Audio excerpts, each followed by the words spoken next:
সবাইকে সালাম দাও। আসসালামু আলাইকুম। কেমন আছেন সবাই? সবাইকে আবারও শুভেচ্ছা জানাই, সাথে সাথে অগ্রিম ঈদুল আজহার শুভেচ্ছা। ঈদ মোবারক সবাইকে। বিগত দিনের ন্যায় আজকেও কয়েকটা মেসেজ দিতে চাই, খুবই গুরুত্বপূর্ণ মেসেজ।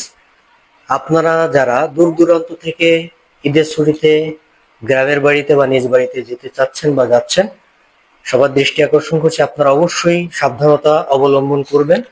যারা বাইক রাইড করে যেতে চাচ্ছেন তারা অবশ্যই হেলমেট পরিধান করবেন এবং বৃষ্টির সময়ে খুব সাবধানতার সাথে গাড়ি চালাবেন। যাত্রী হিসেবে আপনার সঙ্গে যারা থাকবে তাদেরকে হেলমেট পরাবেন। পাশাপাশি যেহেতু বৃষ্টির দিন, রেইনকোটের কথা না বললেই নয়, অবশ্যই আপনার রেইনকোট সাথে রাখবেন।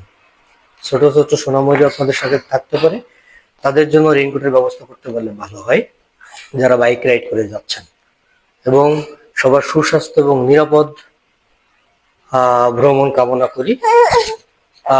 সবাই খুব সাবধানতার সঙ্গে, যারা বাইক রাইড করতে চান তারা অবশ্যই খুব সাবধানতার সঙ্গে বাইক রাইড করবেন, কারণ বৃষ্টির সময় রোডটা অনেক পিচ্ছিল থাকতে পারে, কাদামাটি থাকতে পারে, যার কারণে দুর্ঘটনা ঘটতেছে। অনেকেই স্পট ডেড হয়ে যাচ্ছে, বিভিন্ন ধরনের দুর্ঘটনায় হাত পা ভেঙে যাচ্ছে, দীর্ঘদিনের জন্য তারা খুবই ক্ষতিগ্রস্ত হচ্ছে। সুতরাং সবার দীর্ঘায়ু, সুস্বাস্থ্য এবং নিরাপদ ভ্রমণ কামনা করেই আবারও ঈদের শুভেচ্ছা জানাই।